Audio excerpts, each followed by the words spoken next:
Hi, this is Mato. Welcome to my online chess lecture. In this video I will show you a game between Nigel Short and Eduardo Goncalves. This game was played in Sao Paulo, Brazil in 2001. Nigel Short had white pieces and he started with e4.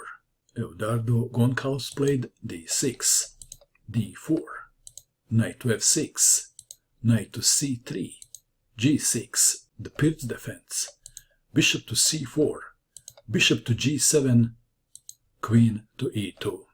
Eduardo studied Nigel's games and was aware of a knight to c6 and a queen sacrifice. He decided not to fall for a queen sacrifice trick, and he castled kingside instead of playing knight to c6.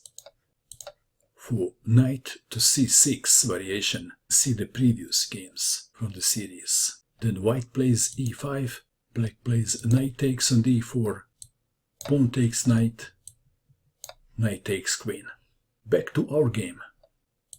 Eduardo castled kingside, e5, d takes on e5, d takes on e5 attacking the knight, knight to g4, f4 defending the pawn on e5, knight to c6, knight to f3, king to h8, intending f5 or even f6, and open the game. Opening of the e-file may not benefit white's uncastled king.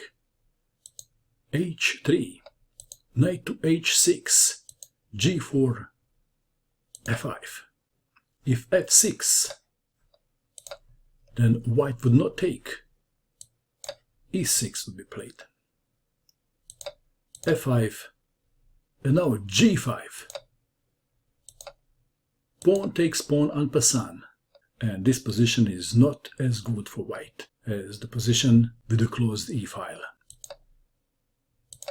So we have g5, knight to f7, white has a space advantage, and h4 is on the menu. Ideally, white would castle a queen side, but white king is safe where he is.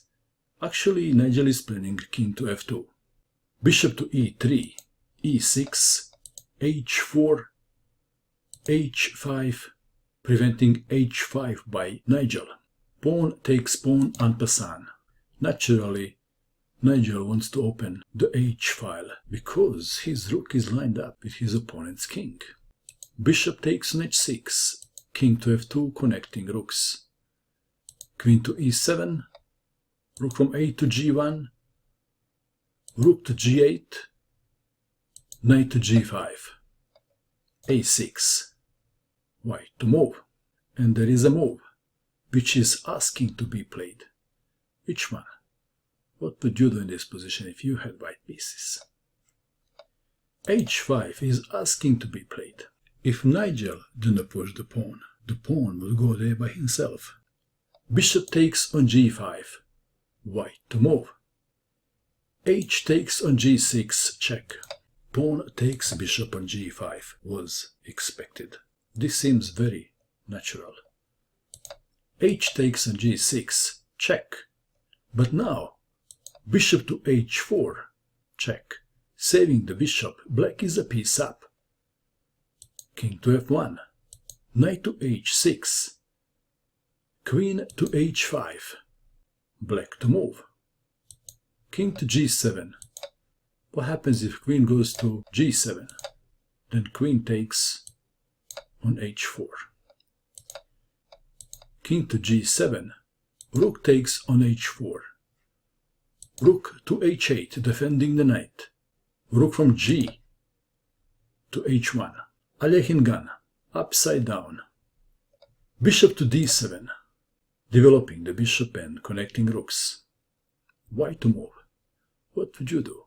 Please pause and find the best move for white. Did you pause? What did you find? Did you find this amazing move? Queen takes knight, check. Wow, queen sacrifice. I just can't escape my destiny, Eduardo thought to himself. Rook takes queen. Rook takes rook. queen to b4. If queen to f8, the game would last longer, but white is still winning after check. King takes on g6, rook takes on d7. Queen to b4. Rook to h7 check. King takes pawn on g6. White to move and to play the obvious. And the obvious is rook from 1 to h6. Checkmate. Wow. That was an elegant combination, wasn't it? What do you think of this game? And that is all. I hope that you enjoyed watching this video. I wish you good luck with your chess, and bye for now.